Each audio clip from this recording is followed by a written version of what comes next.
This true Reddit horror story is so strange, I can't sleep. We all think of our home as a sanctuary. It's the one place on Earth we're supposed to be safe, where the locks on the doors keep the world out. But what if the danger isn't outside? What if it's already in? There are stories out there, on Reddit, and in hushed news reports, about people finding strangers secretly living in their homes. It's a phenomenon called frogging. And while the following story is a composite inspired by those real-life accounts, it paints a picture so chilling, you might just start checking your own crawl space. A home invasion is one of our deepest fears, right? The sudden crash of a window, the violent intrusion. But what if the invasion wasn't sudden at all? What if it was silent, slow, and happening right under your feet for months? What if the monster wasn't trying to break in, but was already inside, learning your schedule, listening to your conversations, and watching you while you slept? This is the horrifying possibility one family faced, and it's a story so strange, it's bound to keep you up tonight. It all started with a perfect suburban house on a quiet tree-lined street. We'll call the family the Millers. For Mark, Sarah, and their two kids, 14-year-old Liam and 11-year-old Chloe, this house was the dream they'd saved years for. It was an older home, built back in the 70s, with the kind of charm you just don't find anymore. It had its quirks, like a laundry chute and a slight slant to the upstairs floor. It also had a big crawl space under the living room, with a dirt floor and a simple wooden hatch in the pantry closet. When they first moved in, Mark took a quick look with a flashlight. It was just a dark, musty, cobweb-filled space. He thought about securing the flimsy latch on the hatch, but you know how it is with small move-in tasks. It got forgotten. Life just got in the way. Mark worked in IT, Sarah was a teacher, and the kids were swamped with school and sports.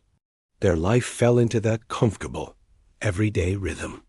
Mornings were a blur of toast and backpacks, and evenings were for dinner, homework, and relaxing in front of the TV. The house really became their safe space. It was where they had birthday parties, rode out storms, and just felt at home. They got used to its personality, the creak of the floors, the clank of the pipes when the hot water was on. These were just the sounds of home. They had no idea someone else was learning those sounds too. And from the darkness right below their feet, that person was also learning the sounds of them. The first weird things were small. So small, you'd just brush them off. It started in the kitchen. Sarah came home one day, and a new box of granola bars was completely empty. She asked the kids, who swore they didn't touch them. She blamed Mark, thinking he took them for work lunches. He said he didn't. It was just a tiny, forgettable argument. But then, a week later, half a pizza they'd saved in the fridge was gone. This time, the kids really went at it, accusing each other until they finally just dropped it. Then the noises started. At first, you could barely hear them. A soft thud from downstairs in the middle of the night. Mark would go check, find nothing, and blame it on the house settling. Sarah would sometimes hear what she thought was faint whispering, but she'd decide it was just the hum of the fridge. It's just easier to find a logical reason than to think about what else it could be, isn't it? They were a modern, rational family. They didn't believe in ghosts, and their doors were always locked in a safe neighborhood. An intruder just seemed impossible, so they joked about their house ghost that was stealing food. But you could tell a little seed of unease was there. Sarah started checking the locks twice before bed. Mark would pause the TV, straining to listen to the silence, which suddenly didn't feel so silent anymore.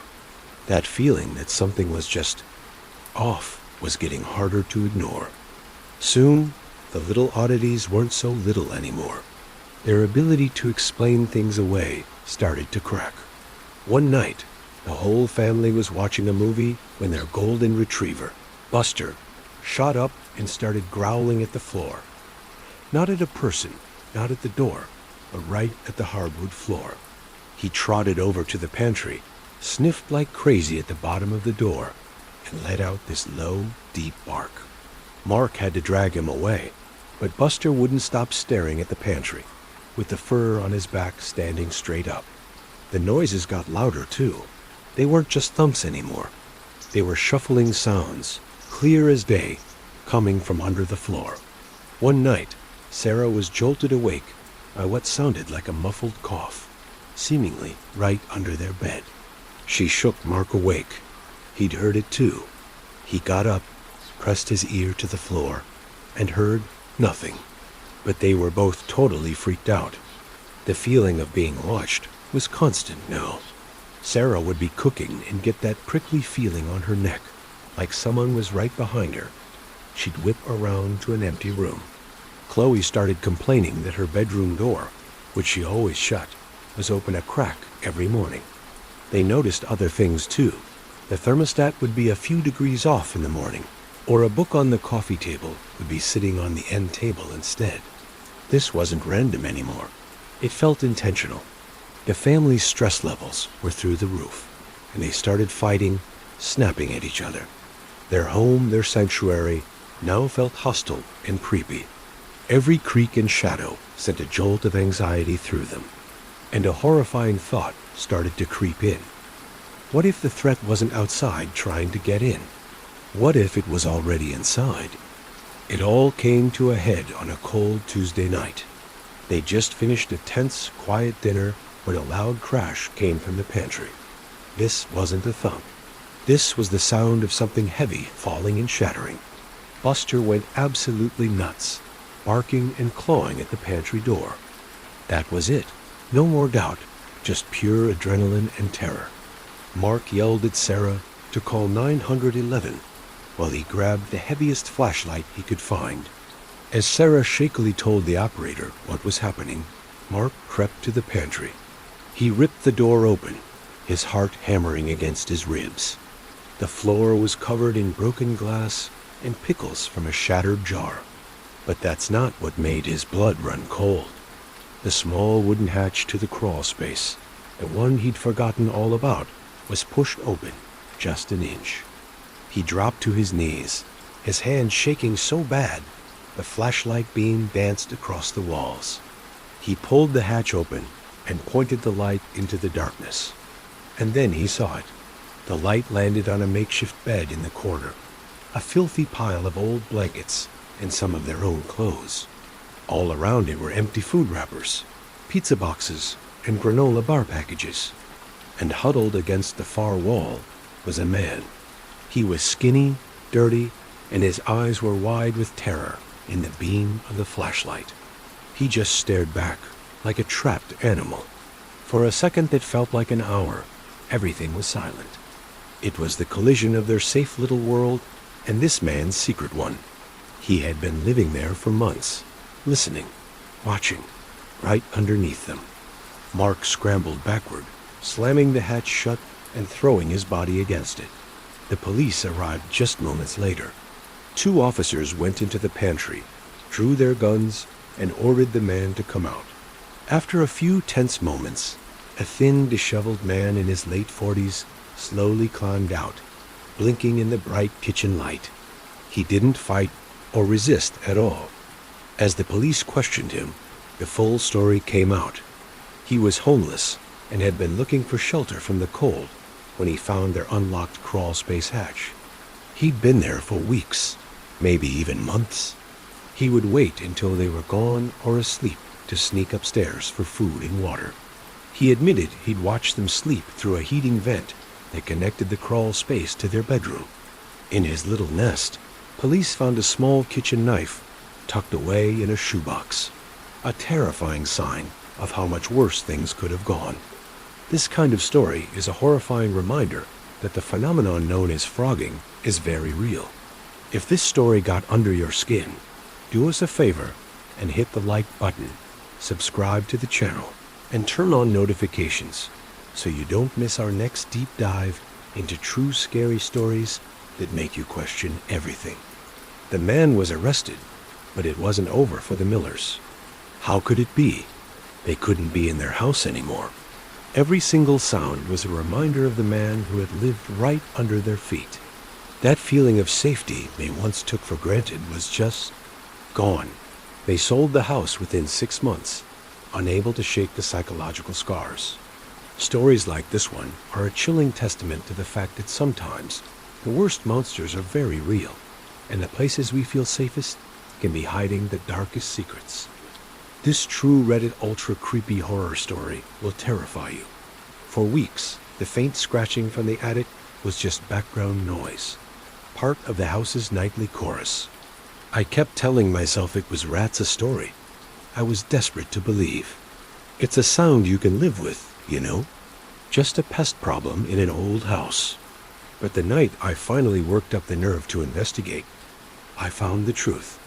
Someone had been living up there, and through a small, jagged hole in my bedroom ceiling, they'd been watching me sleep. I'd been in the house for about 6 months. It was a 2-story colonial on the edge of town, the kind of place that feels like it has history etched right into its bones. I honestly loved its quirks, the way the floorboards sighed under my feet, the stubborn kitchen window that needed a good shove, the giant oak tree that threw dancing shadows across the lawn. It was my sanctuary. My bedroom was on the 2nd floor, a cozy little space right under the attic, which was only accessible by a pull-down hatch in the hall. I'd poked my head up there once when I first looked at the place. It was just a dusty, forgotten space, full of insulation and smelling like old wood and time. The noises started about 2 months in. At first, it was so faint I could barely hear a light skittering sound that only ever happened at night, always from directly above my bed. Rats, had to be. What else could it be? The house backed onto the woods. It was the only logical answer my brain would accept. I felt pretty self-sufficient, buying a few old-school snout traps, baiting them with peanut butter, and sliding them into the attic. Every weekend, I'd drag out the ladder, pop the hatch, and check. Nothing. The traps were always empty, the bait untouched. I tried different bait, new traps, even those stupid ultrasonic things you plug into the wall. But the scratching continued, this soft, persistent scraping in the middle of the night. I was starting to get more annoyed than scared. It was just a stubborn pest, an inconvenience. I told myself the rats were just too smart, pushing down that little seed of unease that was starting to sprout in the back of my mind. The sounds were always short, and they'd stop the second I made any noise, as if whatever was up there was listening to me, just like I was listening to it. The change was so gradual, I almost didn't notice it. The scratching started to sound less frantic, less like an animal. Sometimes, instead of skittering, there'd be a slow, dragging noise. A long scrape, like something much heavier than a rat was being pulled across the floor. Then one night, I was jolted awake by a soft thud. It was a single, distinct sound, not like the house settling.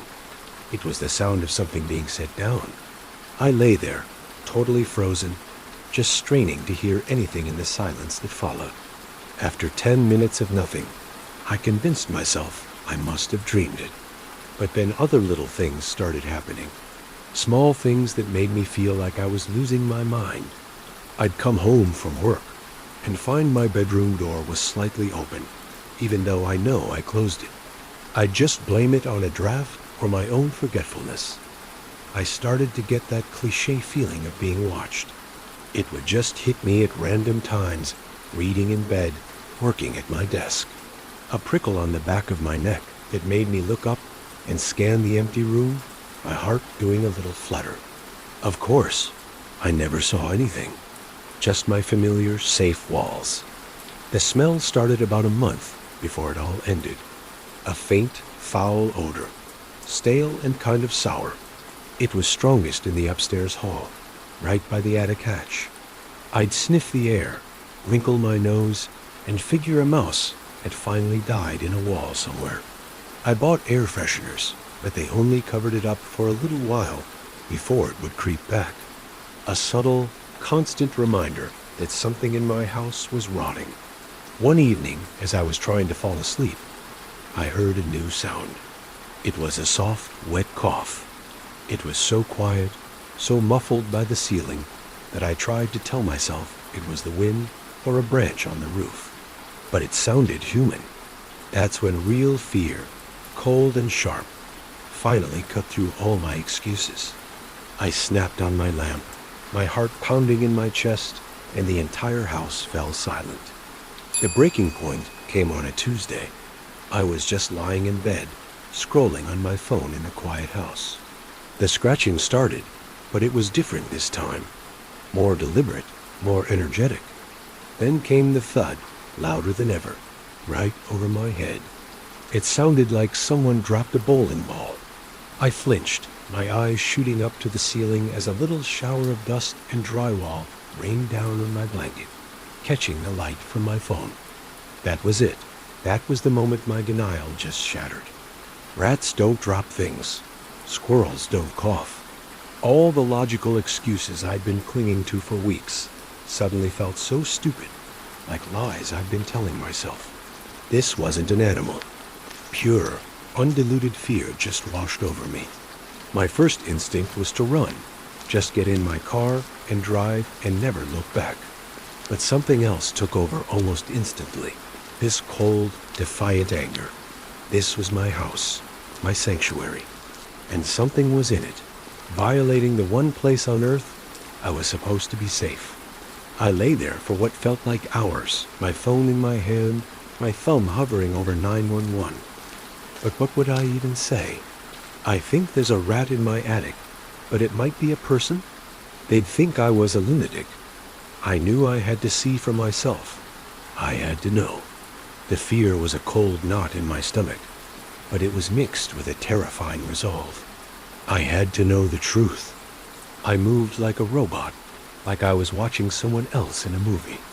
I slid out of bed, grabbed the heavy mag light from my nightstand, and walked into the hall. The pull cord for the attic hung there, looking completely innocent. Retrieving the stepladder from the garage, every step I took felt like a thunderclap in the silent house. With a hand that wouldn't stop shaking, I pulled the cord. The hatch groaned open with a puff of dust and a wave of that stale, sour smell, so much stronger now that it made me gag. I froze, listening. Nothing, just silence. Taking a shaky breath, I climbed the last few rungs and pushed my head and shoulders into the suffocating darkness. I flicked on my flashlight. Its beam cut a sharp cone through the black, sweeping across dusty wood beams and pink insulation. I saw old Christmas decorations, a forgotten suitcase, my useless, empty rat traps. For one incredible second, relief washed over me. It's empty. I'm just crazy. I imagined it all. I was about to climb down when the light snagged on something. In the far corner, behind some storage bins. It was a pile of old blankets and a dirty sleeping bag, arranged into a makeshift bed. My blood went ice cold. I swung the light back and forth, my hand shaking so badly the beam danced. Next to this nest were empty water bottles, crumpled chip bags, and a stained bucket. The source of the smell.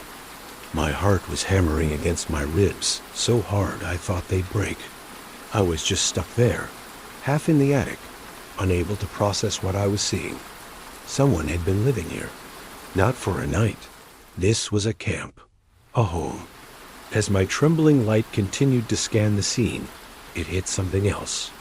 A small collection of items laid out neatly on a piece of cardboard. And right on top, resting on a dirty rag, was a silver locket from my grandmother. I hadn't seen it in a year. I thought I'd lost it when I moved. The final soul-crushing discovery came when I forced myself to move the light. I saw a spot in the insulation, right in the middle of the attic floor. I pointed the beam down.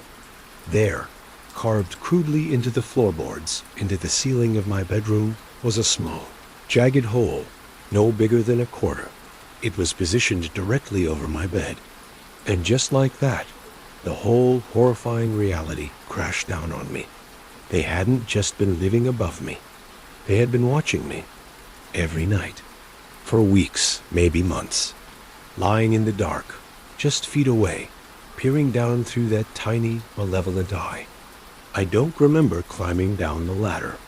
Suddenly, I was just standing in my hallway with my back against the wall, staring up at the closed attic hatch, like the devil himself was about to burst through it.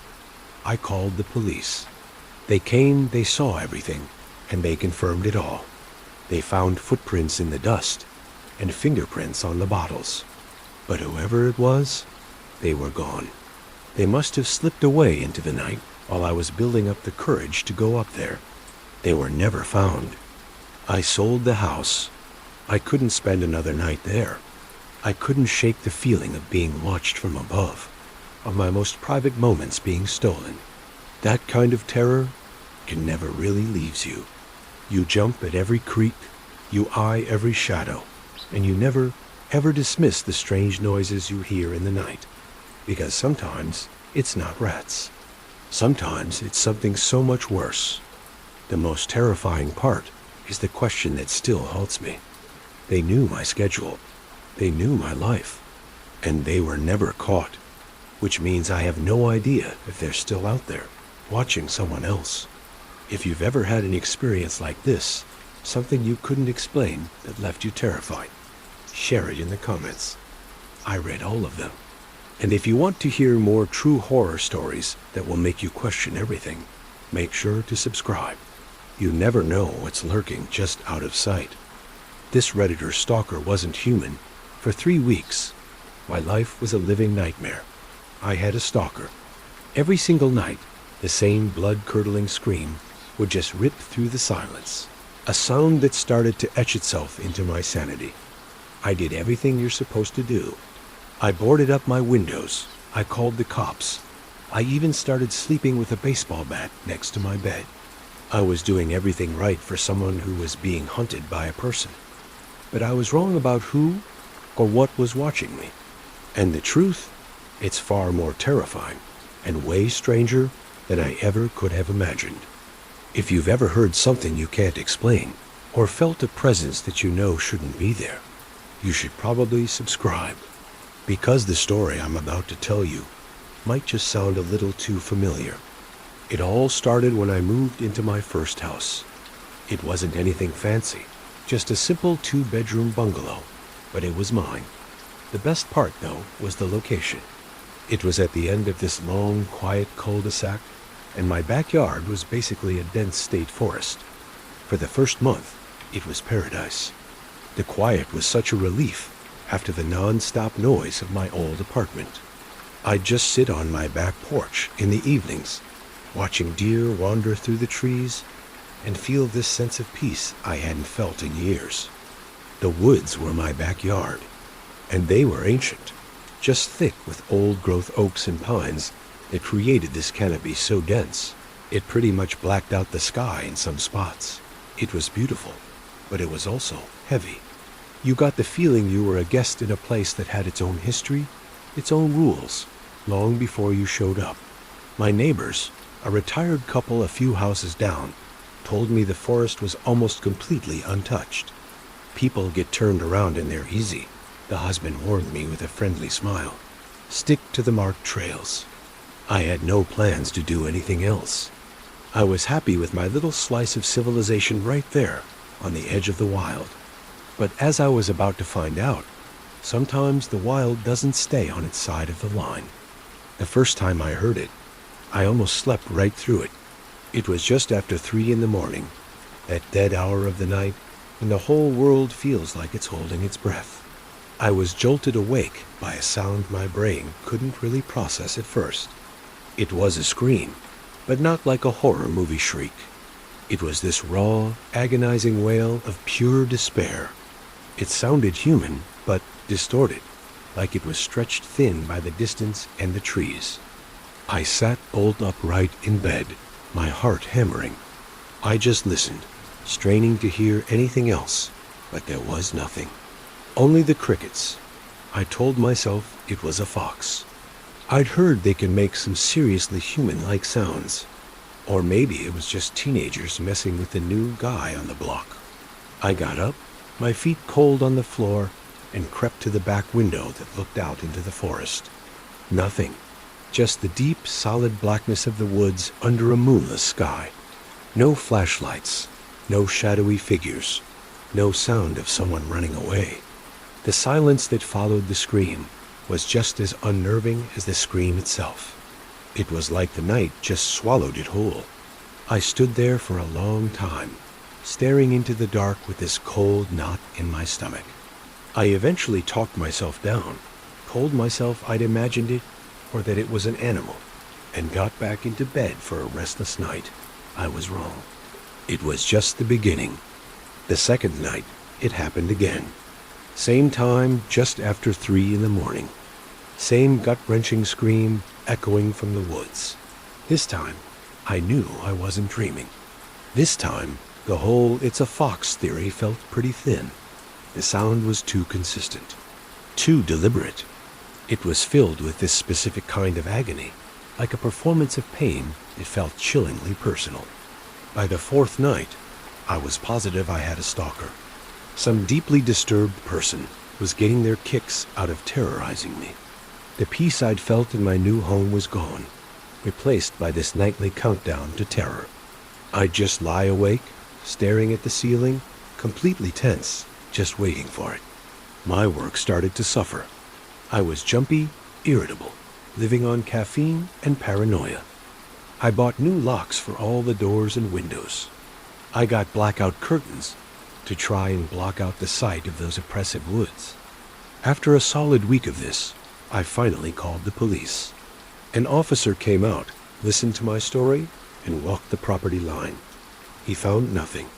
No footprints, no broken branches, no sign of anyone being there at all. He was polite about it, but I could see the skepticism in his eyes. He gave me the same explanation I'd first given myself. "Sir, you're right up against the forest.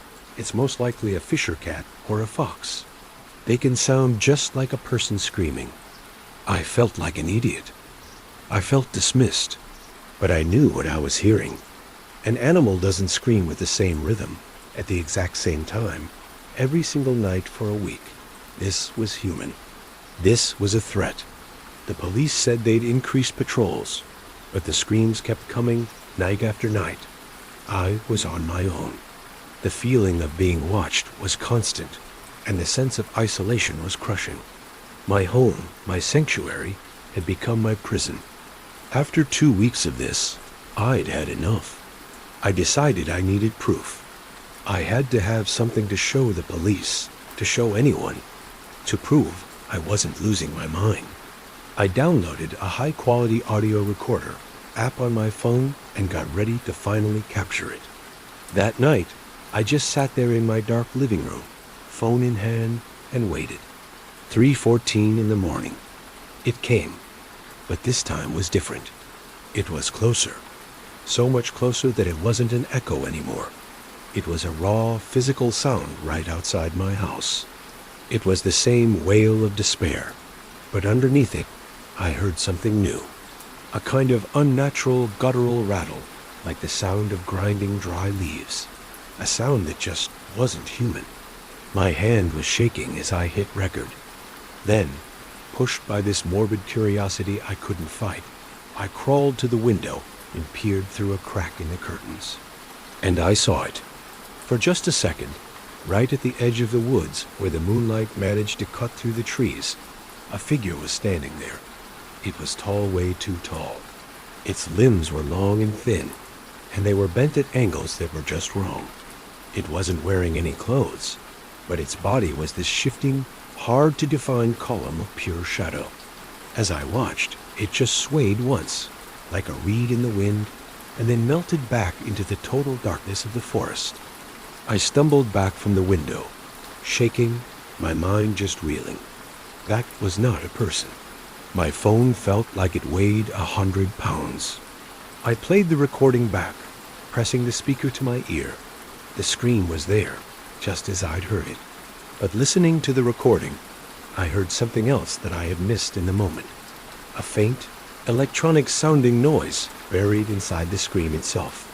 It was the sound of my smoke detector's low-battery chirp, the one that had been driving me nuts for a week. And underneath that, almost too quiet to hear, was the sound of a woman crying softly. I hadn't been crying. And then the most chilling part hit me. The weeping, it sounded exactly like a clip from an old movie I'd fallen asleep watching on the couch 2 nights before. It wasn't just screaming. It was learning. It was mimicking me. The fear didn't go away. It just changed. It went from the primal terror of being stalked by a person to this deep existential dread of the unknown. This wasn't some guy with a weapon. This was something else entirely. Something ancient and unnatural. The screams weren't a threat aimed at me. They were a broadcast. My focus changed from security to research. I started tearing through local history archives online, digging for any folklore about the state forest. I found bits and pieces, old forum posts from the early 2000s talking about the woods. They all mentioned strange noises, feelings of overwhelming sadness, and a local legend, a kind of boogeyman the old-timers used to scare their kids with. They called it the grief eater or the sorrow echo. The stories were all a little different, but the core idea was the same. A reclusive entity drawn to places of deep sadness, an emotional parasite that would absorb and then endlessly replay the sounds of pain tied to a location. It fed on misery. This new, terrifying idea sent a jolt through me. The house. It wasn't about me at all. It was about the house. I'd bought it from a bank as a foreclosure and knew almost nothing about the people who lived here before me.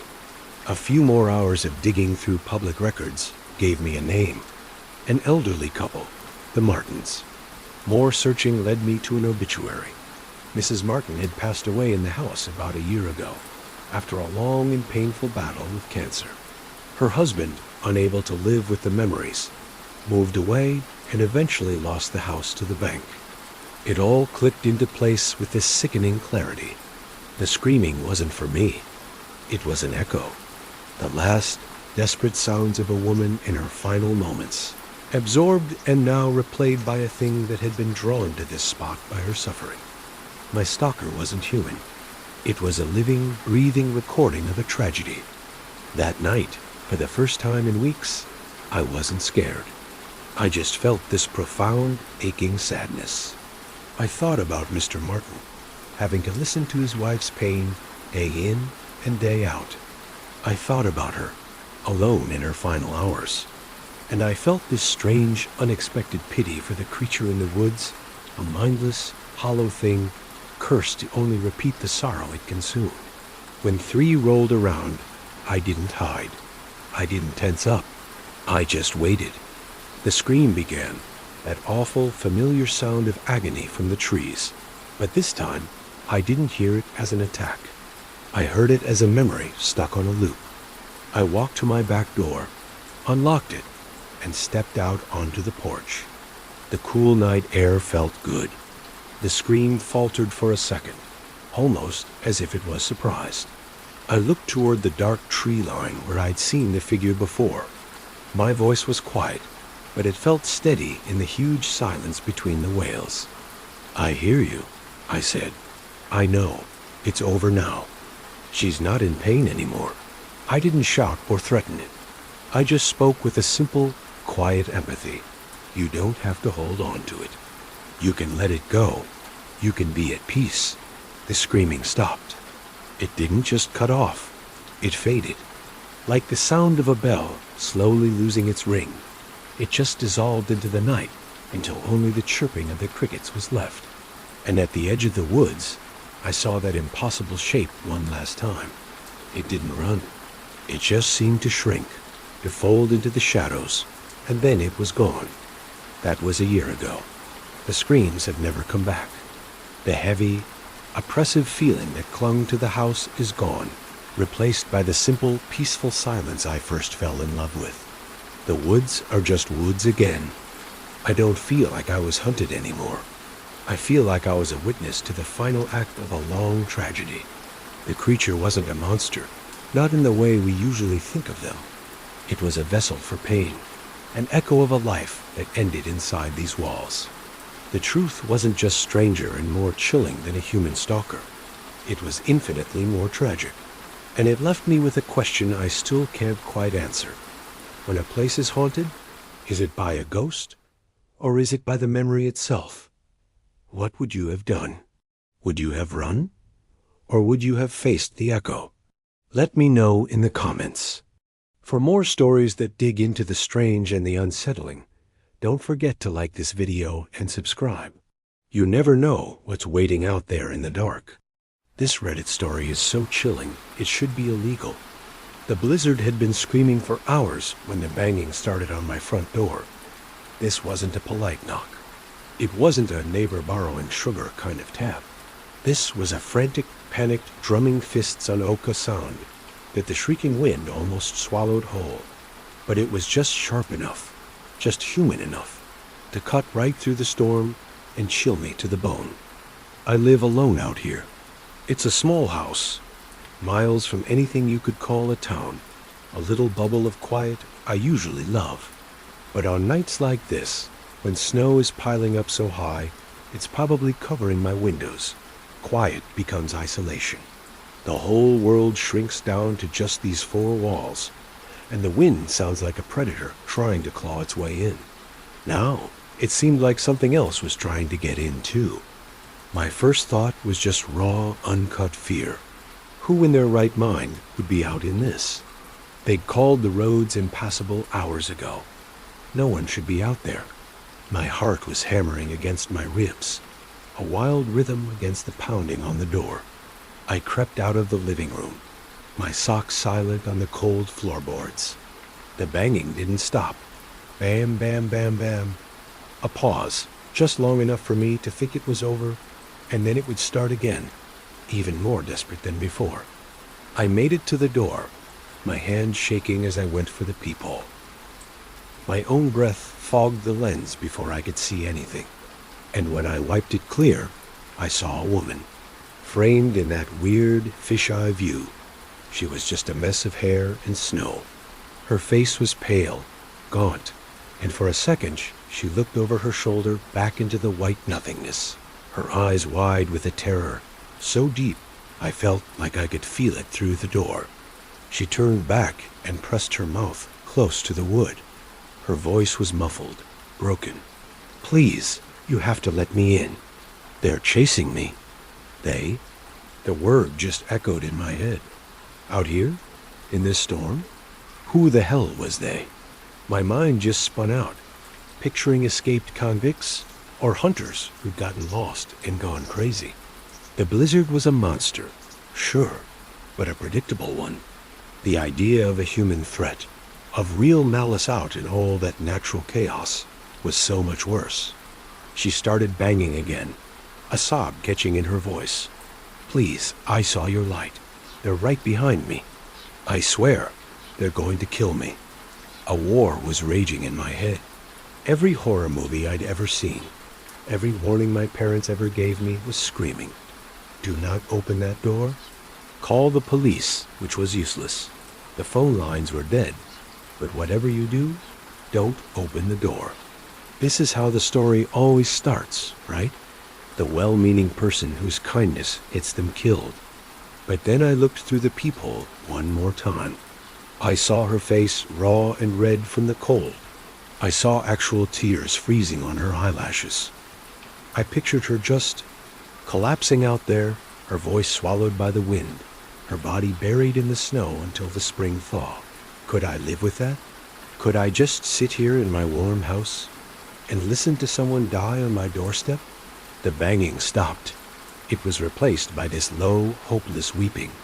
And that sound, that was the sound of hope dying. In that moment, my conscience just took over. I couldn't do it. I just couldn't let her die. My fingers were clumsy, shaking with adrenaline as I fumbled with the locks. The deadbolt made a heavy clunk. The chain rattled free. I took one last deep breath and pulled the door open. It was like opening an airlock in a hurricane. A wall of wind and stinging snow just exploded into the hall, knocking the breath out of me. The woman basically fell inside, collapsing in a heap on the welcome mat. She was just a tangle of wet hair and shivering limbs. She was real. and she was freezing. I had to throw my entire body weight against the door to get it shut against the wind. The world of white noise was gone, sealed away, and the quiet that fell was deafening. I slammed the locks back into place, the deadbolt, the chain. Every click echoed. I wasn't just locking the storm out, I was locking us in.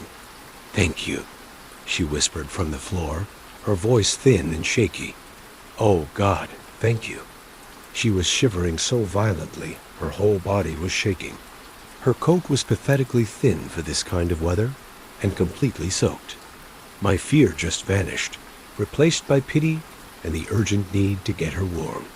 "It's okay," I said, my own voice a little unsteady. "You're safe. Let's get you out of those wet things." I helped her up. She was so light she felt frail. Her hands were like blocks of ice as I helped her peel off the soaking coat. Underneath, she just had on a simple, thin dress, also damp and clinging to her. I grabbed a thick wool blanket off the couch and wrapped it around her. She hugged it to herself like a shield, her teeth chattering so hard I was worried they'd crack. "I'll make some tea," I said, mostly just to say something, to try and make this feel normal. I led her to the living room, sat her on the sofa, and went to the kitchen. My hands were still trembling as I filled the kettle. My mind was a mess. Who was she? Who was chasing her? I kept glancing at the front door, expecting the pounding to start again, but this time heavier, more threatening. But there was nothing, just the howl of the wind. I came back with a steaming mug of tea. She was still curled up on the couch, but the worst of the shivering had stopped. She took the mug in her shaky hands and gave me a weak smile. "You saved my life," she said, her eyes on the steam. "Anyone would have done the same," I said, sinking into the armchair across from her. "What happened? Who was chasing you?" She took a long sip of tea, her eyes looking far away, like she was replaying it all in her head. I gave her a minute. The silence in the room stretched out, broken only by the storm outside. Then she lowered the mug, and she looked right at me. The change was so fast, it was sickening. The fear in her eyes? It was gone. Not faded, just switched off. The grateful, shivering woman was gone, and something else was sitting there. Her posture straightened. The frail woman who was curled up a second ago suddenly had this unnerving confidence. A strange quiet fell over the room. It was heavier than just a lack of sound. The storm outside seemed to get quieter, like the house itself was holding its breath. And in that awful silence, one single, terrible thought hit me. The frantic knocking she was running from, it never came. There was her pounding, and then nothing. No footsteps on the porch. No angry shouts. I had been locked in here with her for 10 minutes, waiting for the other shoe to drop, and it never did. "I don't hear them," I whispered, the words feeling stupid as they came out of my mouth. "The men, they're gone?" She didn't answer. Instead, a slow smile spread across her face. It was the most horrifying thing I have ever seen. It wasn't a smile of relief. It was too wide. It was a predator's smile. A smile that said, "I won." And then I saw her teeth. My brain just short-circuited, trying to understand what I was looking at. There were too many of them. They weren't in a normal, human arch. They were crowded, layered, a chaotic mess of white. Some looked like human molars, but right next to them were teeth that were long and thin and sharp as needles, like something from the bottom of the ocean. Canines that were too long, incisors that were jagged. It was a biological nightmare, crammed into one impossible mouth. "Oh," she said, and her voice had changed, too. It wasn't thin and reedy anymore. It was smooth, musical, and had this ancient, chilling amusement to it. "They aren't out there anymore." She stood up from the couch, not like a person stiff from the cold, but with this fluid, snake-like grace. The blanket dropped to the floor. She just stood there in her simple dress, and somehow seemed to suck all the air out of the room. They were never out there, she continued, taking a slow, deliberate step toward me. Her smile never faltered. That was just a story. A good one, don't you think? The kind that gets a door opened on a cold night. My heart didn't just hammer. It felt like it seized. The locks, the deadbolt, the chain. They weren't keeping me safe. They were caging me in. I hadn't saved her from the monsters outside. I had just let the real one in. I was trapped. I tried to scream, but nothing came out. I tried to move, but my body was frozen, paralyzed by a fear, so complete my whole nervous system just shut down. I was a statue, a front row spectator to my own end. She took another silent step. The lamplight caught her eyes, and I could have sworn they glowed, just for a second. She tilted her head, and that impossible smile stretched even wider, making the corners of her mouth pucker and strain. "You have such a kind heart," she purred, the sound vibrating in the still air. "It's always the kind ones who are the most trusting. They always open the door." She was right in front of me now, looming over my chair. All I could see was that terrible, impossible smile. It was the last thing I would ever see. And outside, the blizzard howled, a perfect, desolate scream that sounded an awful lot like mine, a scream that no one would ever hear. That story, man, it gets under my skin every time. The idea that your home, your one safe place, can become a trap just because you decided to be a good person for 1 second. It's a terrifying thought. So what would you have done? Would you have opened the door? Have you ever had one of those moments, maybe with a stranger, where something just felt deeply wrong? Let me know in the comments. I really do read all of them. And if you like stories that leave you feeling a little uneasy, do me a favor and hit that like button, and make sure you subscribe and turn on notifications. You don't want to miss what I'm dragging out of the darkness next. Thanks for listening. Creepiest encounters. People shared on Reddit. You get a notification on your phone. It's a message from a number you don't recognize. We've all been there, right? Most of the time, it's just an innocent mistake, a minor annoyance you swipe away and forget about in seconds. But what if the person on the other end refuses to believe they have the wrong number? What if that one simple text is the start of something way more sinister? A Reddit user going by the name Justinothanitl shared an experience that kicked off in this exact same way. It was a series of messages that started with a simple wrong number text, but slowly, methodically, unraveled into a total waking nightmare. It's a story about how fast our sense of security can be completely dismantled, one text at a time, by a stranger who seems to know things they have no business knowing. This is their story. The poster, who we'll call Liam, said he was a creature of habit. He lived in a quiet second-floor apartment in a city that was big enough to feel anonymous, but small enough to still feel safe. His life was a comfortable loop: work, gym, and evenings spent chilling at home.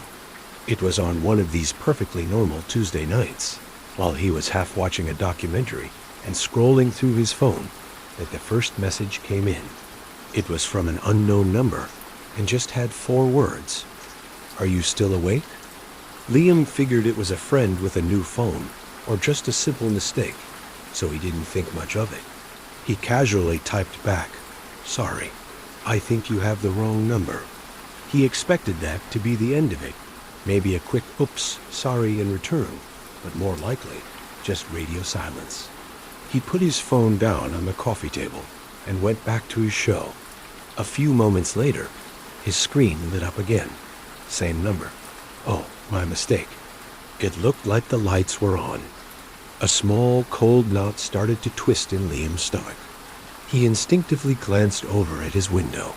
From his couch, he could see the street, but his blinds were mostly shut, with only thin slivers of light getting out. Someone would have to be looking, really looking, to even notice. He tried to brush it off. It had to be a coincidence. Maybe the person they were trying to reach also lived on the second floor.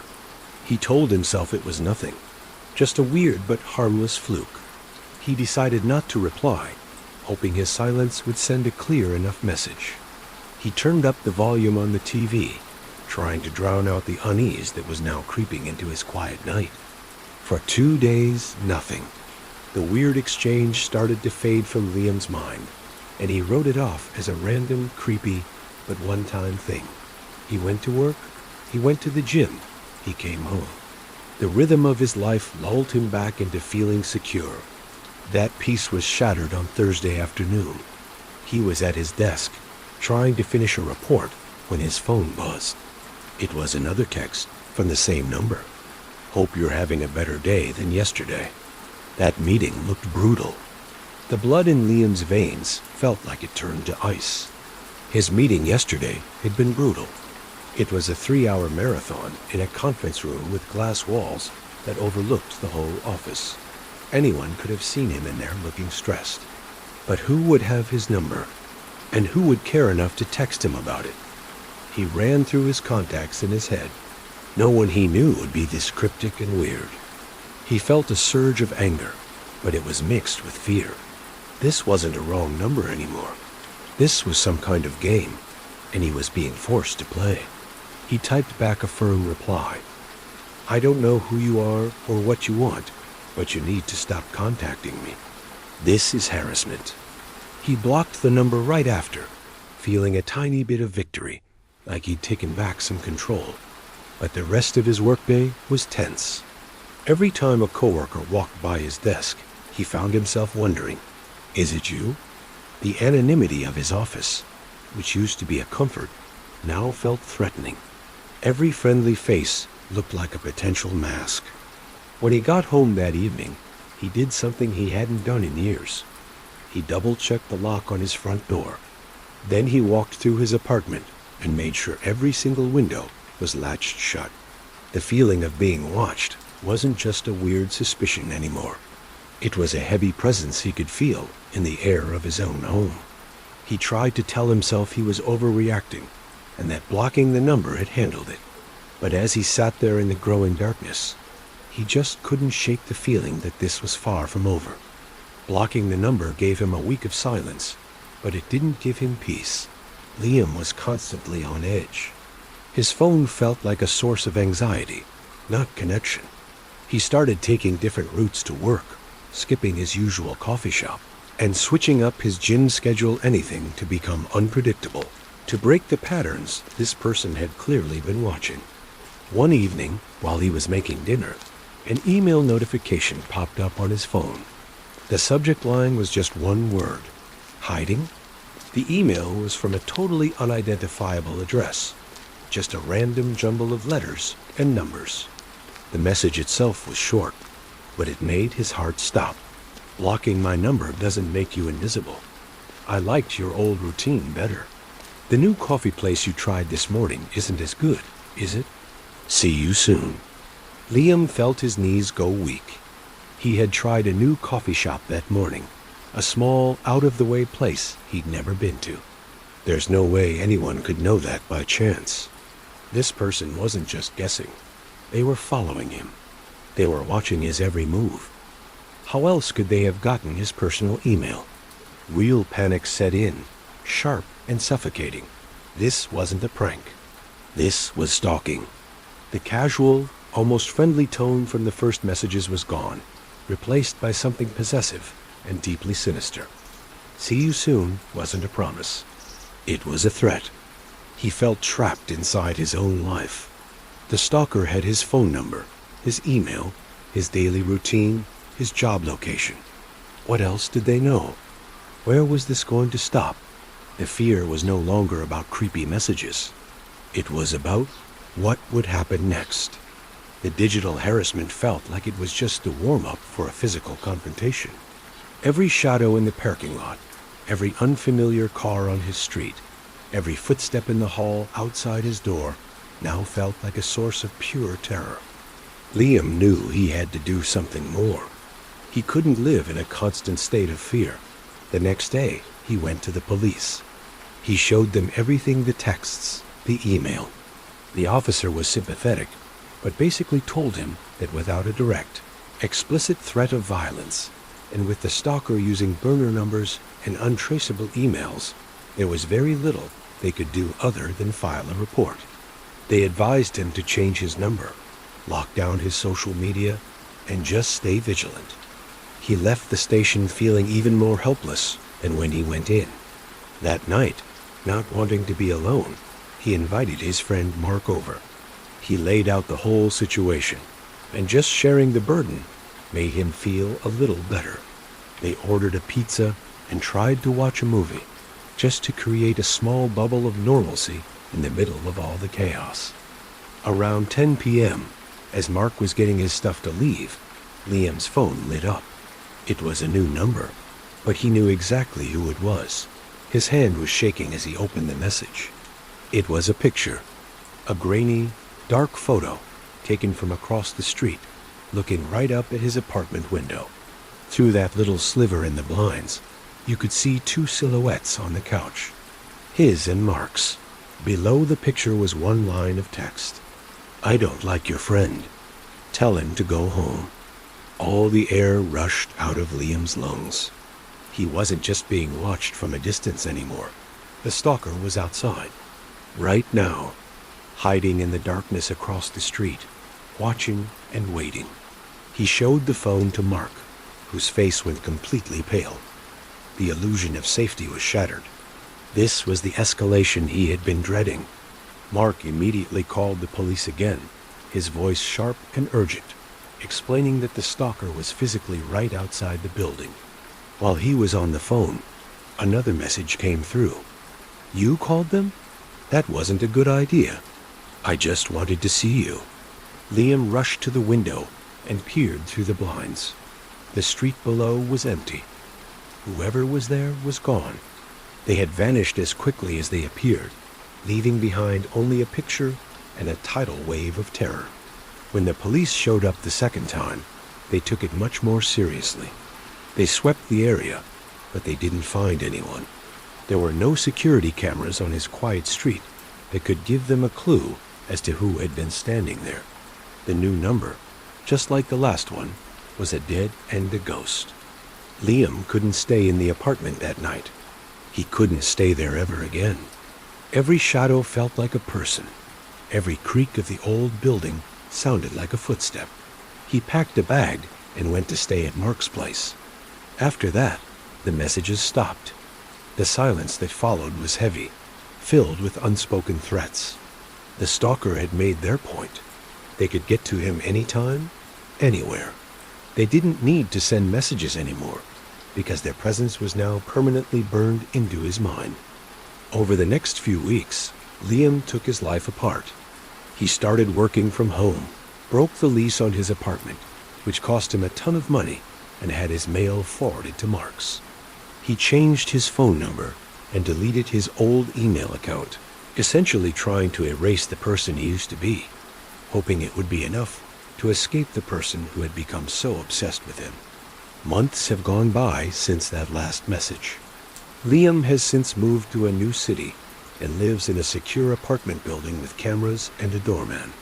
He's incredibly careful about who he gives his new number and address to. He's tried to rebuild his life, but the experience has left a scar that will never fade. The stalker was never identified. They were just a ghost in the machine, a faceless terror who systematically destroyed his sense of safety for reasons nobody will ever know. The story on Reddit just ends. There's no dramatic capture, no unmasking of the villain. There is only that lingering, chilling uncertainty. Liam ends his post by saying he still looks over his shoulder, still eyes unfamiliar numbers with suspicion, and still feels a jolt of panic whenever his phone buzzes unexpectedly. He's a different person now, someone who knows that sometimes the scariest monsters are the ones you never get to see. The thought that someone could learn your entire routine just by watching from the shadows is absolutely terrifying. If you found this story as unsettling as I did and want to hear more, make sure to like this video and subscribe to the channel. And if you have a story of your own you'd like to share, leave it in the comments. Stay safe out there. This man lived in my walls for weeks. For months, a man was supposedly living inside the walls of an apartment, watching the residents sleep, stealing their food, and moving through hidden crawl spaces in the dead of night. This is the horrifying story a user shared on Reddit, a story of what happened when they finally discovered they were not living alone. While it's impossible to verify every detail of an anonymous online post, the fear it taps into is very, very real. The story starts with a Redditor, who we'll call Mark. He just moved into a new apartment that seemed perfect on the surface. It was in a good neighborhood, the rent wasn't bad, and it had that certain charm you only find in older buildings. Mark had been living there for about 2 years, and it had become his sanctuary, a place where he felt completely safe. Of course, like any old building, it had its quirks. The floors creaked, the pipes groaned, and the layout was a little strange from years of renovations. One of these quirks was a large, oddly placed access panel in the back of his bedroom closet. It was about 2 by 2 feet, painted shut, and looked like it hadn't been opened in decades. Mark figured it led to some old plumbing or wiring, and just like the building's other strange noises, he quickly learned to ignore it. His life was stable, he worked from home, and the place was his. The thought that his safe space could be violated, that his solitude was just an illusion, never even crossed his mind. He was alone. Or so he thought. It all began with things so small, he almost didn't notice. First, it was the food. A carton of milk would be half empty when he could have sworn it was full. Leftovers he was saving for lunch would vanish, and he'd just blame it on a late-night snack he'd forgotten about. He was busy and stressed with work, so being a little absent-minded seemed like the most logical answer. Then came the noises. Faint scratching from inside the walls at night. Probably just mice, he'd tell himself. It's an old building. Pests happen. But over the next few weeks, the sounds started to change. The scratching sometimes sounded heavier, more deliberate. Every now and then, there'd be a soft thud, like something was dropped. Annoying unease began to set in. He'd pause the TV, straining to hear, but the moment he focused, the sound would vanish. It was maddening, like the house was playing tricks on him. Next came that primal, skin-crawling feeling of being watched. He'd be on his couch and suddenly feel a pair of eyes on him, making the hair on his arms stand up. He'd snap his head around, checking windows and doorways, but no one was ever there. He started closing his bedroom door at night, something he never used to do. The paranoia was seeping into his life, wrecking his sleep and his focus. He started to genuinely wonder if he was losing his mind. The breaking point was small, but undeniable. He came home from the grocery store one evening and found his TV remote on the kitchen counter. He knew he had left it on the coffee table. There was no other explanation. Someone else had been in his apartment. That night, the scratching noises started again, but this time they weren't just annoying, they were terrifying. It didn't sound like rats. It sounded bigger, running on a mix of pure terror and adrenaline. Mark knew he had to do something. He couldn't keep living like this. He remembered the access panel in his closet, the one that seemed to be the source of the noises. His hands were trembling as he grabbed a utility knife and a screwdriver. He went to the closet and started scraping at the thick layers of paint, sealing the panel shut. With every chip of paint that fell, his heart hammered against his ribs. What was he about to find? A raccoon? A burst pipe? Honestly, either of those would have been a relief. Finally, the seal broke. He wedged the screwdriver in and pried. With a loud crack that echoed through the apartment, the panel popped open. A wave of foul, stale air hit him, a smell of sweat, filth, and decay.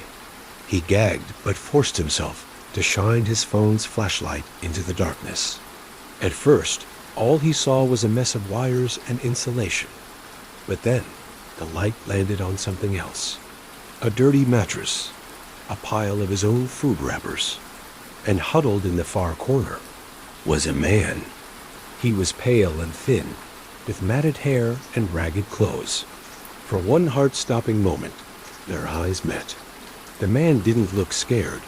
He just stared back with wide, unblinking eyes. And then, a slow, horrifying smile spread across his face. Mark didn't scream. He couldn't. The sound was caught in his throat. He stumbled back, slamming the panel shut. He fumbled with the closet door, scrambled out of his apartment without his keys or wallet, and didn't stop running until the cold night air filled his lungs. Someone had been living in his walls, watching him. For how long? Weeks? Months? The safety of his home hadn't just been violated. It had been a complete lie from the start. The idea that someone could be living in your home, completely undetected, is a fear that touches something primal in all of us. It turns your safest space into a place of terror. If you find these strange and dark stories from the corners of the internet as fascinating as we do, please hit that like button. It really does help. Standing on the sidewalk, shivering in shock, Mark called the police. According to the Post, their initial reaction was skeptical. A man in the walls? It sounds like something from a movie. But Mark's raw terror was impossible to fake. He led them back up to his apartment, shaking uncontrollably.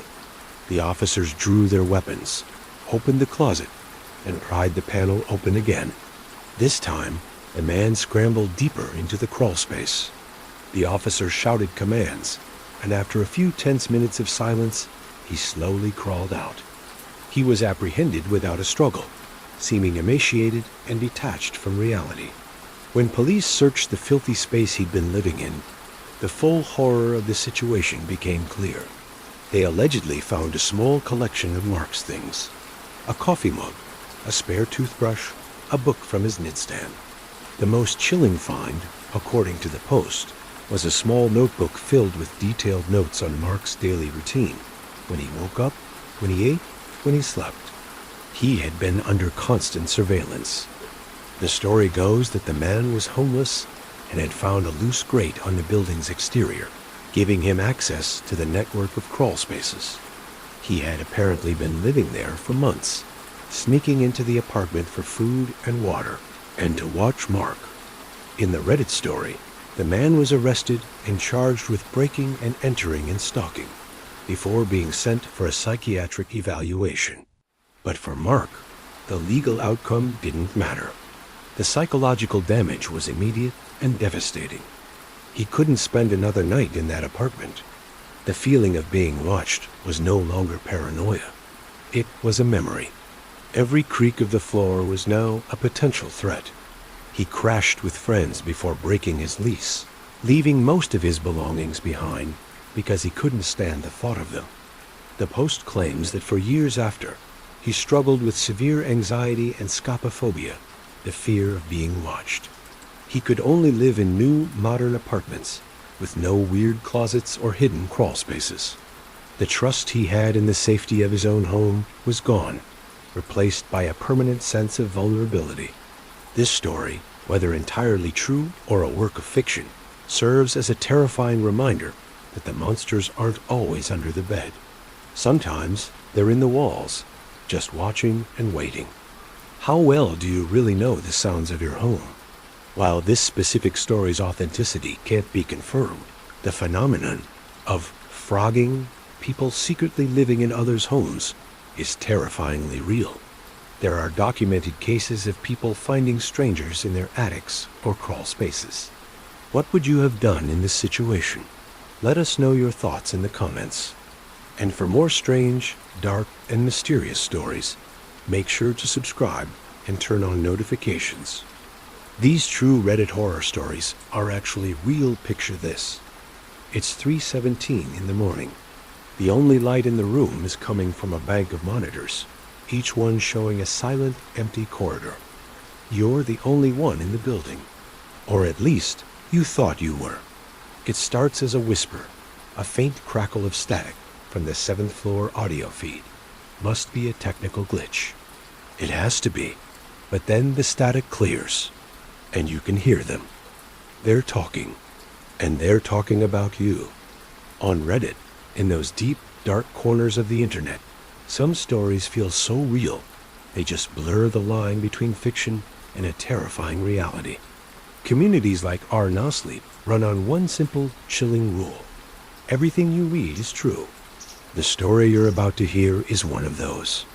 While it claims to be real, its origins are hard to track down, pieced together from what looks like a series of log entries posted to a private online forum for overnight workers. So I'm presenting it to you exactly as it was written. A warning of sorts from a security guard named Mark. October 12th. My first week at the Sterling building. It's sterile. One of those new glass and steel boxes that feels more like a hospital than an office. It's so new that most of the floors are still empty. Just vast expanses of gray carpet and walls without a single scuff, waiting for tenants. I spend most of my 8-hour shift watching the cameras cycle through one vacant room after another. Easiest gig I've ever had. A little boring, maybe. A little lonely. The quiet here is different, though. It's not peaceful. It's a processed, artificial silence. The building hums. The ventilation, the servers, the emergency lights, it's this constant, low-level thrum that you eventually just tune out. Or you try to. Tonight, I heard something else. I was watching the feed from the 7th floor, North Corridor. It was just a flicker of sound, buried under that hum. A whisper. I rewound the feed, cranked the monitor's cheap speaker all the way up. Nothing but static. I wrote it off as crosstalk, maybe a stray radio signal. This place is a forest of new wiring and tech. Glitches are bound to happen. Still, for a second there, it really sounded like a voice. I did a quick physical patrol of the 7th floor, just to be sure. The air was cold, still, and silent. Of course, it was silent. I'm the only one here. October 15th. It's happening again. Same camera, 7th floor, North Corridor. And it's not just a flicker of static anymore. I can hear words. They're faint, broken, like a radio station trying to find a signal through a storm. I've been leaving the audio on for that specific camera, just listening between my rounds. The first word I clearly made out was cold. It was a woman's voice, thin and reedy. A few minutes later, a different voice, a man's deeper, said, "Here." Just that. I sat there for almost an hour, my coffee getting cold, just listening. The silence would stretch on, and right when I'd convinced myself I was imagining things, another word would break through. Always. The door. Shouldn't have. It's nonsense. Fragments that don't connect. But the feeling, it's not right. This isn't a crossed signal from a taxi dispatcher or some stray baby monitor. There's an emotion in the voices, a real sadness. I checked the building's schematics again. There are no other communication systems that run through that hallway. No old wiring. Everything is brand new. So where are the voices coming from? I walked the entire floor again tonight. The only sound was the echo of my own footsteps. It felt wrong to be up there, like I was interrupting something. October 19th. I'm not imagining it. I am not going crazy. Tonight, the signal came in clear, frighteningly clear. For nearly 10 minutes, the static just vanished, and I heard them. A man and a woman. Their conversation was soft, almost intimate, like they were sitting right next to the camera, whispering to each other in the dark. "He feels it," the woman said. Same thin, sad voice I'd heard before. "He's not supposed to be listening," the man replied. His voice was gravelly and tired. They never are. This one is curious, though. He keeps coming back. He'll leave. They all do. What if he doesn't? A long pause followed. I could hear the faint hum of the building's systems right behind their voices. It was the same hum I was hearing in my little security office, 12 floors down. "Then he'll stay," the man said, his voice dropping lower. "Just like the other one.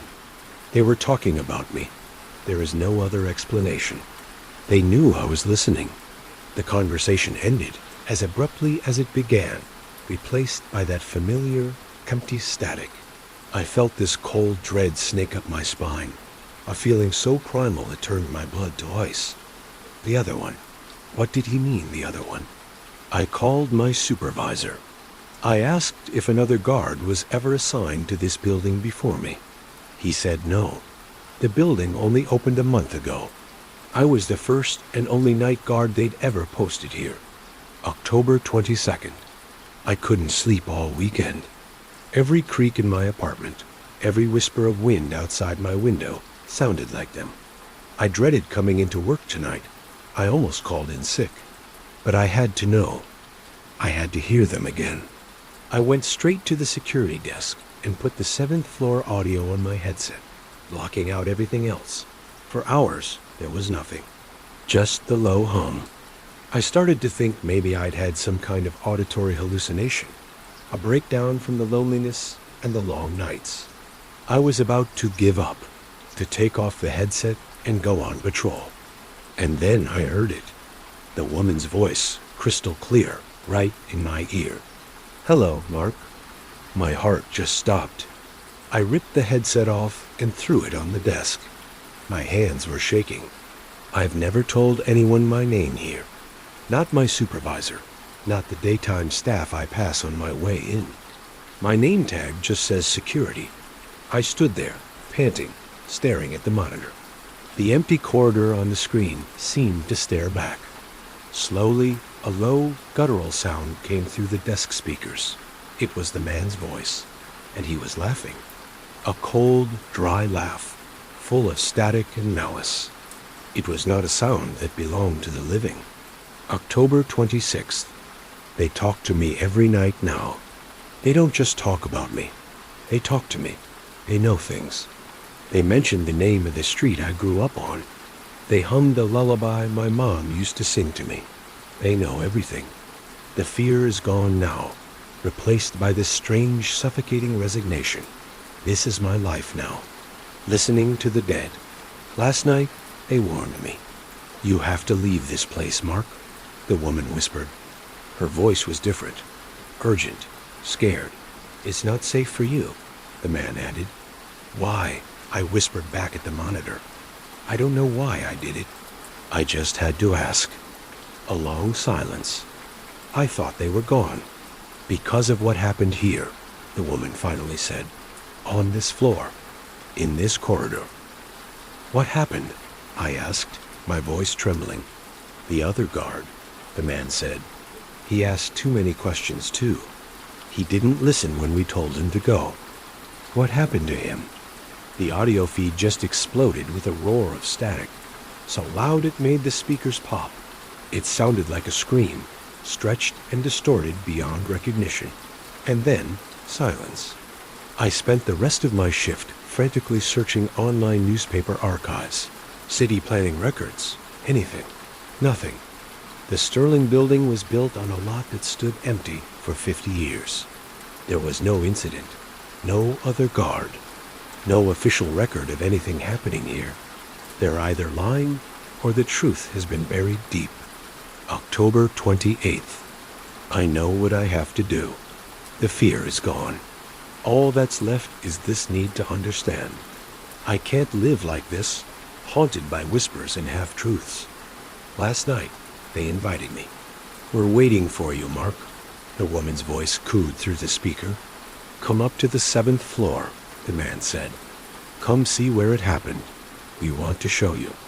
Come and see the door." As he said, "door," the video feed for the 7th floor north corridor went black. The audio went dead. Just a blank, silent screen. All the other cameras work perfectly. It's just that one. They're waiting for me. I'm writing this now from the security desk. My shift ends in 2 hours, but I'm not waiting. I'm going up to the 7th floor. I'm going to see for myself. I have to know. And that was the last log entry. The user who posted it to that private forum was never heard from again. No official reports about a missing security guard at the Sterling building were ever filed. The story just ends there. an unfinished digital ghost story. There's no way to know what really happened to Mark. Was this a brilliant piece of creative writing, or a genuine, terrifying final message? That's the thing about these stories. They live in that gray area between what's real and what's not, where the most unsettling question isn't whether the story is true, but the chilling possibility that it could be. What do you think happened on the 7th floor? Let us know in the comments. And if you want to hear more stories that blur the line between reality and nightmare, be sure to like this video and subscribe to Halfway Dark. Don't forget to turn on notifications so you never miss an upload. These true Reddit horror stories will keep you awake for days. What's the most unsettling thing you've ever found in the woods? A weird animal track? An old, abandoned cabin? This story comes from one of those corners of the internet where the line between a true story and a nightmare gets terrifyingly blurry. It's what's known as a creepypasta piece of internet folklore that's so well told, it feels like it could have actually happened. And this one is set deep within the sprawling Nez Perce Clearwater National Forests in Idaho, a place known for its vast, untamed wilderness. The story goes that for one seasoned park ranger, the most unsettling thing he ever found wasn't a footprint or a ruin.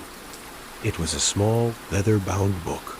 He was used to the solitude and the normal dangers of the wild. But this book, this diary, it was anything but normal. It wasn't a story about getting lost. It was a story about being found. So if you're ready for a tale that will have you second-guessing every sound you hear in the dark, do me a favor and gently, very quietly, press that like button. You wouldn't want to draw any unwanted attention. Our story's about a park ranger named Thomas. A man in his late 40s. Thomas wasn't just working in the forest. He was part of it. He'd spent 2 decades on its trails, knew every peak, and could read the forest floor like a book. He preferred the whisper of the wind through the pines over the noise of any city.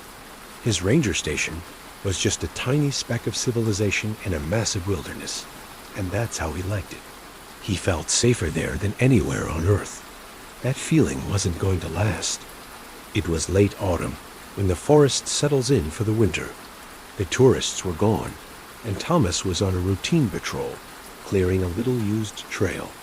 About 5 miles from his station, tucked away in a thicket of fir trees, he saw it, the tattered remains of a tent, shredded by weather and time. It looked like it had been abandoned in a rush. Gear was scattered everywhere. A rusted pot, a waterlogged sleeping bag, a busted compass. While cleaning up, his boot kicked something solid hiding under a pile of damp leaves. A diary. The leather was warped and stained, its pages swollen with rain. It felt heavy. Park policy was clear. Log any found items and store them. But as dusk started bleeding through the trees, casting long skeletal shadows, curiosity got the better of him. Back in the warm, isolated bubble of his ranger station, with a storm rattling the windows, Thomas poured a coffee, sat at his old wooden desk, and opened the book. The first page had a name in neat handwriting, Property of Alex Miller. He started to read. At first, the entries were exactly what Thomas expected. Alex was a young, enthusiastic hiker, excited to be on a solo trip through the wilderness. September 4th, made it to Clearwater. The air here feels ancient. It's the kind of quiet that's so absolute, you can hear your own blood pumping. Found a perfect spot to set up camp, way off the beaten path. I don't think I'll see another human soul for weeks. It's perfect. Thomas nodded. He knew that feeling. He kept reading, following Alex's journey. The first week was filled with wonder descriptions of sunsets and close calls with deer. But then, the tone started to change. September 12th. I think I'm lost. My compass is acting strange, spinning wildly. I should have stayed on the marked trails. I backtracked for hours today, but couldn't find the path. The trees all look the same. It's disorienting. Still, I have plenty of supplies. No need to panic. I'll get my bearings in the morning. September 15th. 3 days and nothing. Every direction looks identical. The silence out here is different now. It's not peaceful anymore. It's heavy. It feels like it's listening. Last night, I heard a noise, a branch snapping. I called out, thinking it was another hiker. No reply, just more silence. Thomas felt a familiar sadness. He'd seen this before. A lost hiker alone, their confidence slowly getting eaten away by the sheer, indifferent wilderness. The next entries were more sporadic, the handwriting more jagged. September 19th. Food is running low. It's been raining for 2 days straight. A cold, miserable drizzle. The world is just gray fog and dripping trees. The noises are worse at night. Not animal sounds. I know what a bear sounds like, what a cougar sounds like. This is different. It sounds like whispers, just at the edge of hearing. I keep thinking I hear my name. Alex, just a faint hiss in the wind. My mind is playing tricks on me. It has to be. Thomas put the diary down for a second, rubbing his eyes. The storm outside howled, and for the first time in a long time, the sound felt less like weather and more like a warning. He picked the diary back up. September 22nd. I'm not imagining it. It's real. It's mimicking things now. Earlier today, I heard a baby crying, a heartbreaking, desperate sound that made me want to run towards it to help. But there are no babies out here. It's a trap. I know it is. I stayed hidden in my tent, hands over my ears, until it stopped. The silence that followed was more terrifying than the crying. You have to wonder, what would you do here? Would you keep reading? Or would you toss the book in the fire and try to forget? These stories have a way of making you question the world you thought you knew. If you're into these kinds of dark and unsettling mysteries, please consider subscribing. It lets me know you want more stories from the edge of reality. Now, let's get back to Ranger Thomas, because for him, the story was far from over. Thomas was now reading with a gnawing sense of dread. The ranger station, which was supposed to be his sanctuary, suddenly felt small and vulnerable. The wind pushed against the cabin, and every creak of the old building made him jump. He turned to the last few pages. The writing was a chaotic scrawl, words jammed together, sentences unfinished. September 25th, I saw it. Oh God, I saw it. It's not an animal. It's tall and thin, impossibly so, like a shadow that's been stretched. It moves between the trees at the edge of my camp, never fully in the light. Its limbs are too long, and it moves in a jerky, unnatural way. But the worst part is its head. It has no face, just smooth, pale skin. But it knows I'm here. It watches me. Thomas felt his blood run cold. He'd heard local campfire stories about strange things in these woods, but they were always just stories. This felt terrifyingly real. He read the very last entry, dated September 26th. The ink was smudged, written with a trembling hand in a desperate hurry. It knows my name. It's been saying it all night. Not like the wind anymore, clear as a bell. Alex, it uses my own voice. Sometimes it uses my mother's voice. It's trying to lure me out of the tent. It promises food. It promises rescue. I know it's a lie. It's a predator, and its bait is the sound of hope. I can hear it outside now, circling the tent. It's scraping the canvas. It's whispering, Alex, let me in. This is it. Don't listen to the voices. Don't ever listen to the voices. And that was it. The rest of the pages were blank. A heavy silence fell over the room, broken only by the crackling fire and the storm. Thomas stared at the final words, his heart hammering his ribs. He slowly closed the diary, his hands shaking. He was a man of logic. It was a tragic story of a hiker losing his mind to starvation and exposure. That was the logical explanation, the only explanation. And then he heard it, a whisper on the wind, so faint he almost missed it. It slid through a crack in the window, a soft sound that cut right through the storm. Thomas! He froze, every muscle in his body tight. It was the wind. It had to be. Just like Alex thought. He was letting the story get to him, letting his imagination take over. He stood and walked to the window, peering out into the swirling dark. He saw nothing but the thrashing trees, their branches like frantic, grasping arms. Thomas, clearer this time, closer. It sounded like it was on the porch, right outside his door. And it was his own voice. A perfect, chilling copy of his own voice, whispering his name from the night. He stumbled back from the window, his breath catching in his throat. His sanctuary was gone. The thick cabin walls felt like paper. The diary lay on the desk, not as a record of a tragedy, but as a prophecy. A warning he got far, far too late. He was no longer reading Alex Miller's story. He was living the next chapter. The story, a classic from the deep woods of the internet, ends there. It never says what happened to Ranger Thomas. It leaves him in that cabin, the fire dying down, with the whispers starting up in the darkness. According to the tale, he never filed a report about the diary. Who would believe him? They'd say the isolation was getting to him, but he knew what he heard.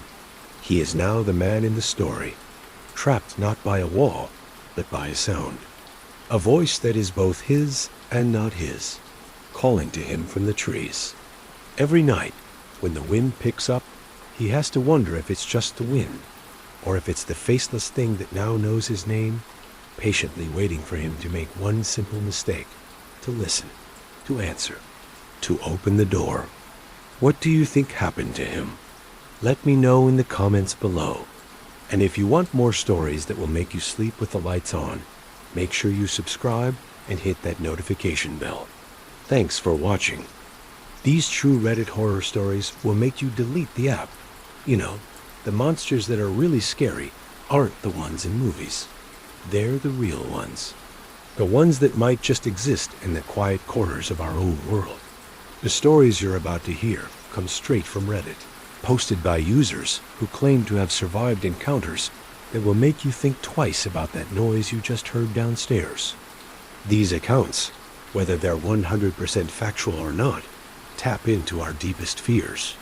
We're going to hear from someone who found out a stranger was secretly living inside their walls, and from another who had to make an impossible choice when a stranger showed up at their door in the middle of the night. These are the kinds of stories that stick with you, because a small part of you knows they could happen. Our first story comes from a Reddit user who had just moved into a new house with his mom. For a few months, things were pretty normal, except for the noises. An odd bump here, some scratching there. His mom figured it was just rats in the walls, and honestly, he didn't give it much thought. In a weird way, the sounds became almost comforting, a little bit of life in the dead silence of the night. That all changed one evening. He was jolted awake by a sound he knew instantly. It was the faint, rolling sound of his closet door sliding open. He strained his eyes in the pitch-black room, but he couldn't see a thing. He tried to tell himself he was just imagining it, his mind playing tricks on him in the dark. He shut his eyes, trying to force himself back to sleep, but the feeling of being watched was just overwhelming. He knew he wasn't alone. After a few moments that felt like an eternity, he slowly cracked his eyes open again. He scanned the room, his heart hammering against his ribs, and then he saw it. In the tiny crack of his closet door, an eye was staring right back at him. It wasn't a trick of the light. It was the entire half of a man's face, his eye wide, unblinking, just watching. He was frozen. A cold, paralyzing terror took over his entire body. He wanted to scream or run, but he couldn't move a muscle. He could only stare back as the figure stayed perfectly still, its gaze locked on him. Finally, a muffled sob escaped his lips. He tried to ask what the person wanted, but the words got caught in his throat.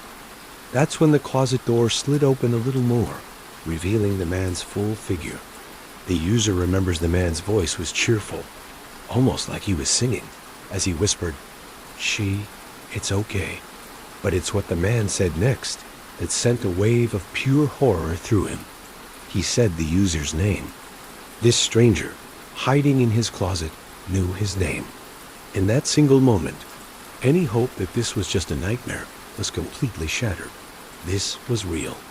The user finally found his strength, scrambled out of bed, and bolted from the room, not stopping until he found his mother. They called the police, who came and searched the house.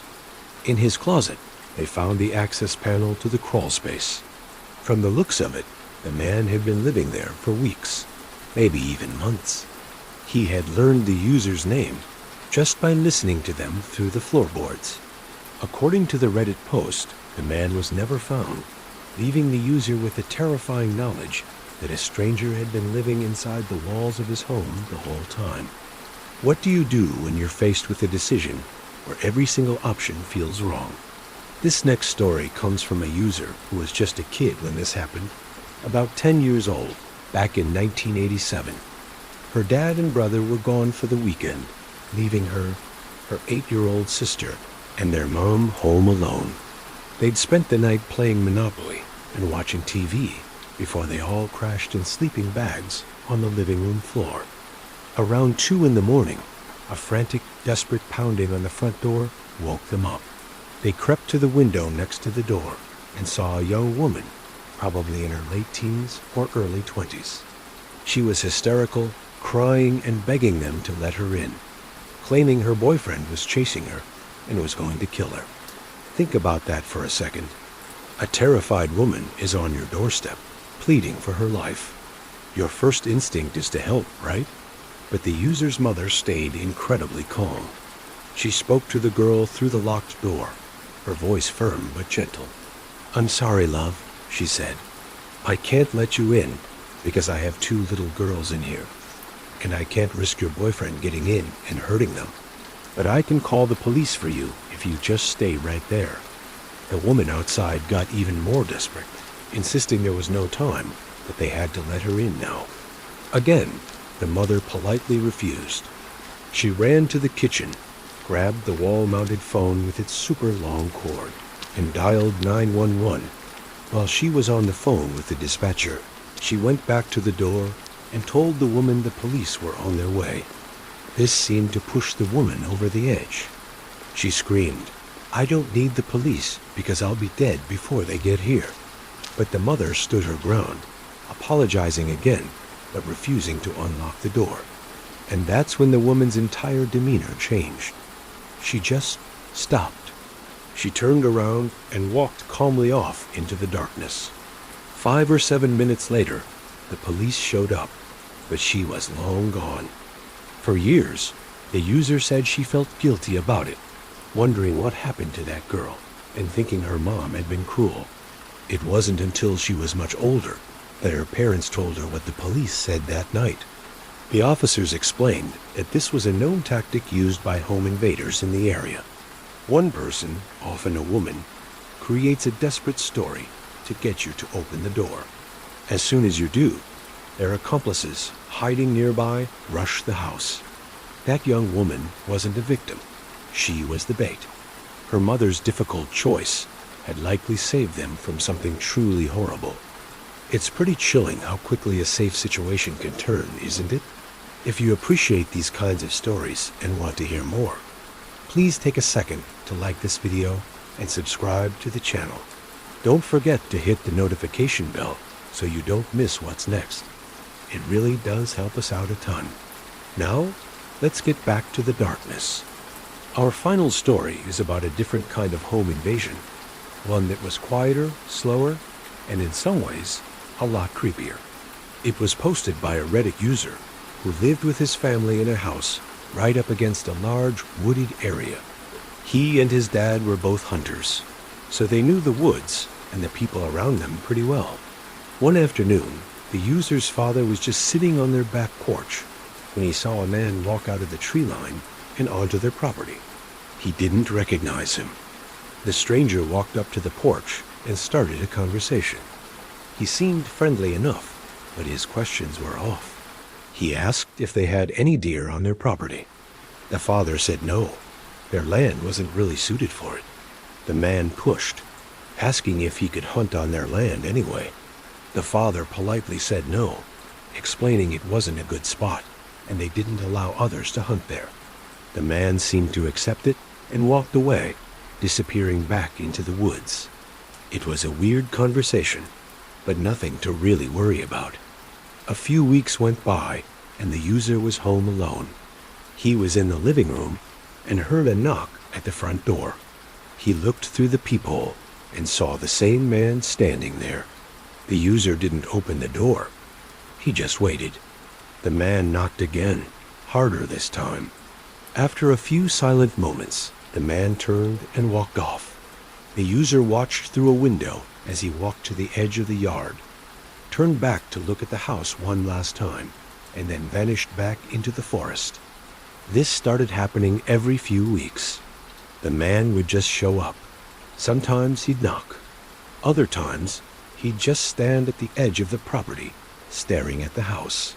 The family got more and more unnerved. They knew he wasn't a neighbor. He wasn't dressed like a hunter, and his story about wanting to hunt deer on their land just didn't add up. The feeling of being watched grew stronger, a constant, low-level dread hanging over their home. Things came to a head one evening when the user and his father were out hunting on another property, miles from their house. As they were walking back to their truck, they heard something on the trail ahead. A man stepped out from the trees. It was him, and he was casually holding a pistol in his hand. He walked up to the father and asked again, "Seen anything?" The father, trying to stay calm, said no. All the while, the user was standing a short distance away, partly hidden, with his own rifle ready.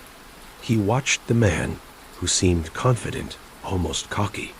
The father then mentioned his son was with him, and gestured over to where the user was standing. The user gave a little nod.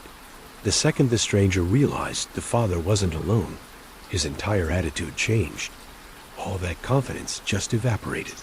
He seemed to realize he'd made a huge mistake. Without saying another word, he turned and walked away quickly, disappearing down the trail. They never saw him on their property again. But they were left with the bone-chilling realization that this man probably wasn't interested in hunting animals. He had been hunting them, scouting their home, learning their patterns, and waiting for the right moment. A stranger in the walls, a potential trap at the front door, a patient predator in the woods. These aren't just spooky campfire tales. They are accounts of moments that changed how the people who lived them see the world. They remind us that the feeling of safety we have in our own homes can be surprisingly fragile, and that true horror isn't always about ghosts, but about the chilling unpredictability of other people. What these Reddit users survived is a powerful argument for trusting your gut, for listening to that little voice in the back of your head that tells you when something feels wrong. Because as these stories show, you never really know who might be watching from the darkness, or what's waiting on the other side of your door. Thanks for watching. Try not to think about it too much. True Reddit horror stories from night shift workers. There's a unique kind of quiet that settles over the world after midnight. It's thick, it's heavy, and for most people, it's a comfort. They're safe in their beds, while a handful of others are just starting their workday. They are the watchers in the dark, the keepers of empty spaces. And in that profound loneliness, the line between the normal and the horrifying can get terrifyingly thin. Tonight, we're digging into the chilling experiences of those who work while the rest of us sleep. These stories come from the deep corners of Reddit, shared by people who've stared into the darkness and seen something stare right back. If you enjoy these stories, think about subscribing for more tales from the fringe. Our first story comes from a user who worked the graveyard shift for a year at a remote, 24-hour gas station. You know, the kind less a part of civilization and more a lonely island of light in an ocean of dark country roads.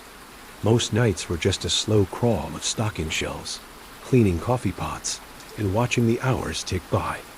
The only company was the hum of the freezers and the occasional trucker stopping for fuel.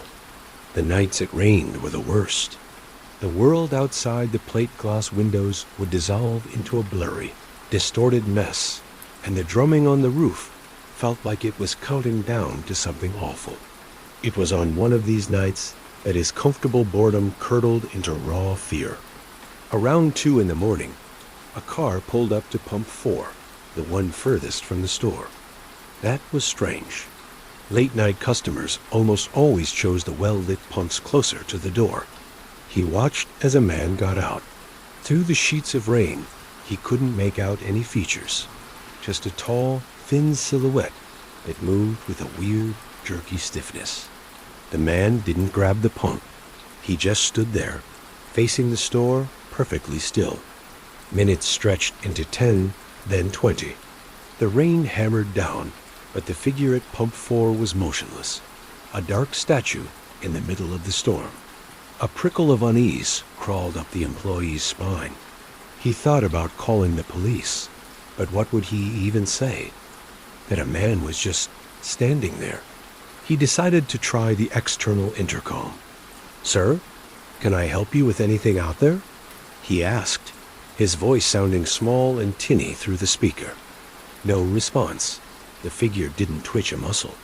It just stood there, facing him. He was about to hit the button again when he saw something else. Behind the man, near the edge of the woods bordering the property, a pair of headlights cut through the darkness and immediately shut off. A second car had arrived, silently, without even pulling into the lot. A cold dread washed over him. This wasn't a customer. This was something else.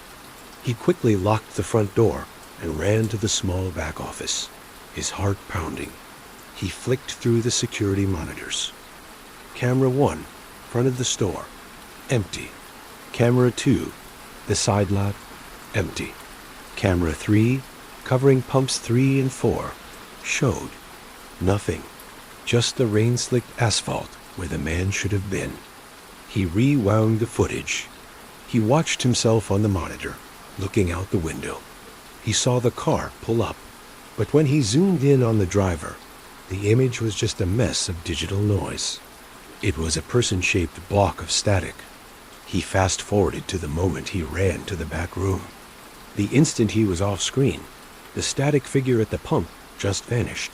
It didn't walk away. It didn't get back in its car. It was there one frame and gone the next. The car it came in was gone too. He just sat there, staring at the screen, the hum of the servers seeming to get louder in the silence. He never saw the figure again, but for the rest of his time on that shift, he never really felt alone. He'd find himself glancing at pump 4, half expecting to see that static silhouette standing in the rain, a silent sentinel from some place he couldn't understand, and a chilling reminder of how fast the ordinary can become a nightmare. From the fear of being watched in an empty lot, our next story takes us to a place where the watchers are supposed to be long gone. It comes from a man named Mark, who took a job most people wouldn't touch with a 10-foot pole, the only night watchman at an abandoned hospital. St. Jude's Mercy Hospital had been closed for nearly a decade. It was a massive, sprawling brick building from the 50s, slated for demolition, but tied up in a legal fight that felt like it would never end. My job, as the security guard, was simple. Walk the perimeter, do a full inside patrol twice a night, and make sure no vandals or squatters got in. For the first few weeks, it was the easiest money I'd ever made. The silence was absolute, a kind of peace you can't find anywhere else. I had a little office near the old A entrance with a cot, a coffee maker, and a stack of books. The hospital was my own private, concrete kingdom. The first time I heard the footsteps, I was on my 1 in the morning. Round on the 3rd floor, the old maternity ward. It was a faint sound from the floor above me. Thump, thump, thump. Slow, heavy, deliberate. I shrugged it off. Old buildings made noises. Plumbing, heating, settling. I finished my patrol and forgot about it. A week later, I heard it again. This time, I was on the second floor, past the old surgical suites. The footsteps were on the third floor, right above me. Thump, thump, thump. It sounded like someone in heavy boots was matching me, step for step. I stopped.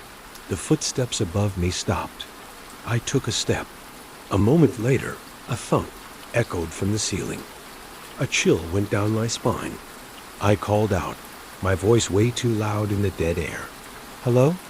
Anybody up there? Just silence. I did a full sweep of the third and fourth floors. Nothing. Every door was locked from the outside. All the windows bolted. Nobody was there. The logical part of my brain was fighting a war with the primal fear bubbling up in my gut. I mean, this was a hospital where thousands of people had died. It had to have a few ghosts, right? I started to think of the footsteps as my partner, the resident spirit of St. Jude's.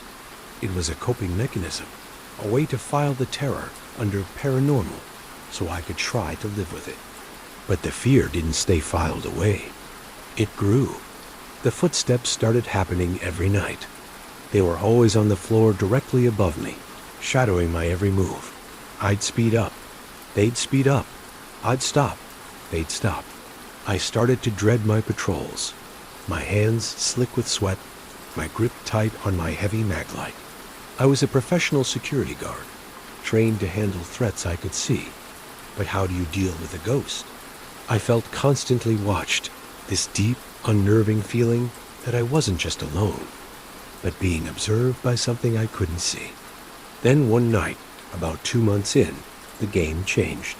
I was patrolling the ground floor, listening for the usual ghostly echo from the second floor, but it never came. For the first time in weeks, the silence was total. It should have been a relief, but it wasn't. It was worse. The pattern was broken, and that was scarier than the pattern itself. I got to the west wing where the old psychiatric ward was. The air was always colder there. As I turned a corner, my flashlight beam catching dancing dust motes, I heard it. Not the heavy thump from above. This was a new sound. A soft, shuffling footstep, and it was on the same floor as me. Just around the corner, maybe 50 feet away. Every muscle in my body seized up. I clicked off my flashlight, pressing myself against the cold wall, just listening. Another shuffle, closer this time. Then, a faint metallic scrape. The sound of a tool against metal. It was coming from the old pharmacy room I had personally checked and locked less than an hour ago. My blood ran cold. The realization hit me with the force of a physical blow. The footsteps. The ghost I had been afraid of for weeks. The thing that had been following me, shadowing my patrols, learning my routine. It wasn't a ghost. It was a diversion.